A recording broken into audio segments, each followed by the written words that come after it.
Another dodgy camera angle, another all charged up.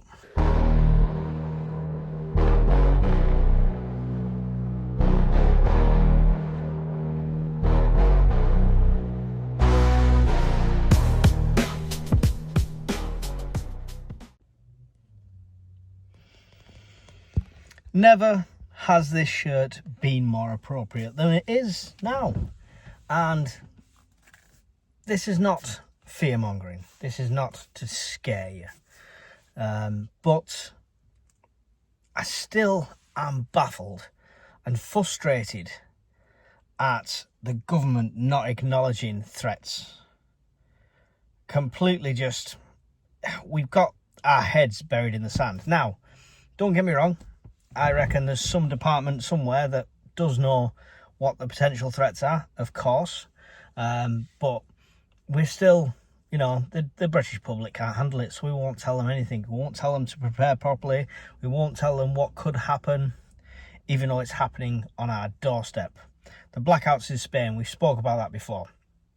But our infrastructure here is failing. It genuinely is.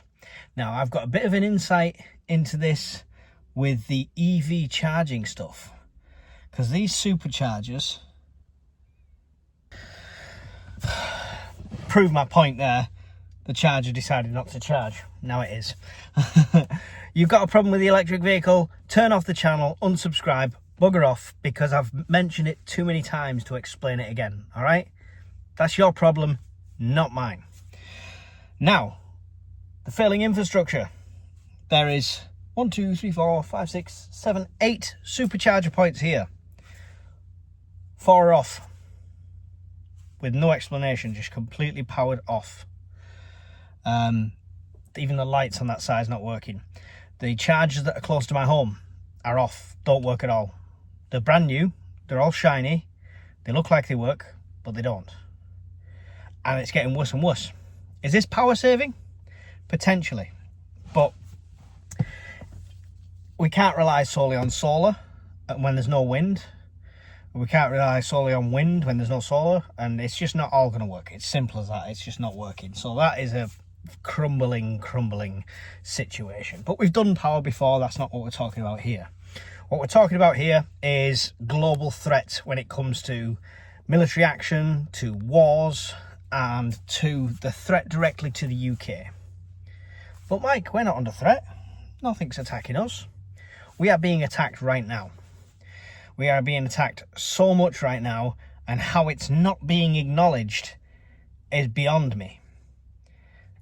Cyber attacks have gone up 10 times the amount in the last month or two alone. They'd already gone up by an order of magnitude before that. And this isn't some have-a-go hacker just sat in his bedroom trying to swindle a bit of money. This is major infrastructure hacks. When you're talking about Co-op getting hacked and they're losing, like they're not getting stock on the shelves and stuff like that, that's fine, because you've got Asda, Tesco, blah, blah, blah. But if you're living on one of these small Scottish islands and the only thing you rely on is Co-op, there's issues. You're genuinely in your own little SHTF situation. There's food shortages. And now I'm reading that Tesco has been hit as well. How bad that is yet, we're yet to see. But that's an attack on our infrastructure. It's not a direct monetary attack.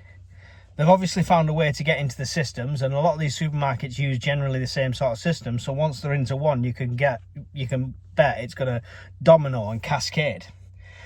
It's a matter of time before they get into our real infrastructure. Cyber attacks are coming. We're fighting them off as quick as they're coming at the moment, but we haven't got enough cybersecurity specialists in this country to do that, to combat the amount of threat that's coming in from all over the world. So we're under attack as a nation, and all we can do to prepare for that is be able to sustain our way of life without the supermarket. Imagine the shelves do go empty tomorrow or the day after. There's not that much food in a supermarket. Look at the panic buying we saw during the C-19 times, and look how quickly shelves emptied. it looks, when you look at the vast like size of some of the supermarkets, you think, oh, how could this ever empty? But for the population that it feeds around it, doesn't take long at all. A week at the most, 2, you know, if it's a really mega store and there's quite a few options. But still, it doesn't take long at all for shelves to start to become bare. And we've seen it and we've witnessed it and we know it. I don't even have to tell you. You've all, right now, if you're old enough to be watching this, you've lived through it, right? You've seen it during the C19 days. Careful what I say, of course. So we need to be prepared now more than ever, genuinely. We genuinely do. And we are under attack. Whether that's a prelude to something larger, I don't know. I'm not going to speculate. All I will do is increase my own preps, is plan for what I can control personally. One of the biggest preps that I've been looking at is moving eventually to some land. That's not happening this year, but I am moving this year. But luckily, I'm going to be in a better situation once I move in the next month or so to then save for that eventual outcome. Hopefully,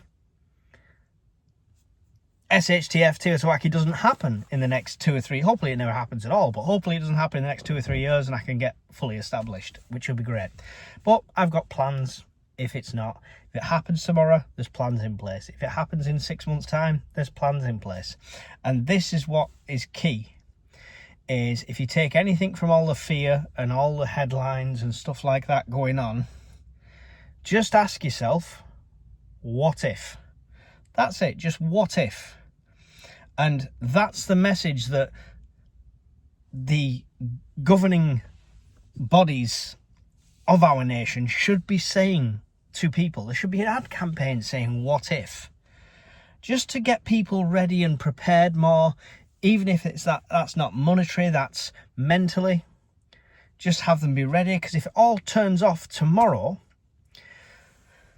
the biggest issue is not that the power's off tomorrow. It wasn't the biggest issue when it happened in Spain. It was the people. And it's the people reaction. It's how they deal with it and the fact they can't deal with it. We need to get people ready mentally more than anything else. Food is nice. 72 hours is good. 30 days is better. 90 days, you're on your way. But don't be under any illusions. Every single conflict that's happening right now, we've got a finger in the pie somehow, right? So think of the ongoing conflicts that we've seen in the news for the last few years. Both of them situations, both of them fronts, we're involved with. Whether it's supplying weaponry, whether it's condoning or condemning actions, even just statements means we're involved. If we're condemning a certain side, if stuff like that, that's an involvement. So cyber attacks could be coming from all them different angles. And now we have the India-Pakistan situation, which is very, very unnerving for me, because I always saw that as one of those 5-alarm thing in the back of my head. If that happens, I really need to do this, that and the other. And that's always been one of them. So while other things have been going on, I'm like, how's happening there? Nope, that's fine. What's happening there? That's fine. So I've got my own little markers. You might have your different ones, but that's always one for me. Because I grew up in the northwest of the UK, in a very multicultural area. I've got friends that are Indians. I've got friends that are Pakistanis. And I know the kind of historical animosity, the historical conflict there. And I've seen them riot and fight on our streets in peace times. So the problem with this is, if that kicks off big time, which, it seems to be on and off, it's on that teetering point at the moment, that could spread worldwide in minor conflicts and disturbances across all these different countries, these settled countries, these multicultural nations. So civil unrest. Might not be all the civilian population, but there is civil unrest there.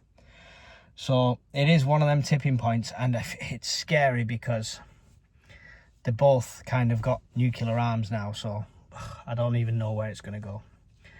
My point is, I don't care that on the news they're talking about which baby the Pope just kissed on the head, or this, that and the other, and then pushing the real news right to the back, if showing it at all. Oh, Marks and Spencers have problems. We're not going to go into why and how and stuff like that. They've just got problems, blah, blah, blah. The mainstream media is just a laughing stock. And you can use it as a resource because you can read between the lines on a lot of things, but it's just getting worse and worse. I've stopped checking as regular as I used to on a lot of the mainstream channels. I've never solely relied on it for as long as I can remember, but I have always kind of kept a finger in, sort of thing, but it's just become an absolute joke. So the wool is getting pulled over our eyes as a nation, as far as I can see, and I'm not trying to be conspiracy theorist, and I don't think it's this political party or it's this political leader that is doing this. We've done it as a nation with every power for as long as I can remember. Half-truths, secrets, conspiracies, they've always been there, with a lot of truth behind some of them.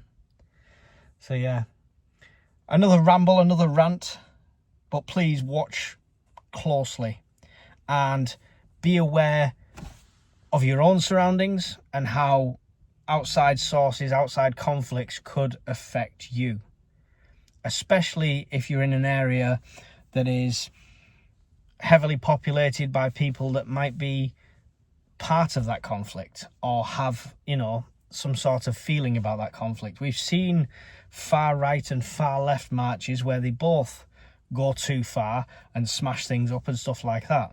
So when there's other conflicts going on around the world, we can have a direct effect here. So if the power doesn't go out first, then watch out for all that. If you only have a co-op near you, then I hope you're safe, I hope you're well. Tesco's next, and cyber attacks are coming thick and fast, like ridiculously so. So expect a lot more of these little, oh, don't worry, it's fine news articles saying KFC's ran out of chicken, McDonald's has ran out of burgers, Costa Coffee's ran out of coffee beans, or just stupid stuff like that you won't even pay attention to. But on a whole, each one of them is a cyber attack on a major company that spend a lot of money on security. Keep that in mind. That's it, guys. Thanks for watching, guys. Don't forget, like, subscribe, all that wonderful stuff while we still can. And I will see you all in another video soon. Remember, no one is coming to save you apart from you. Goodbye.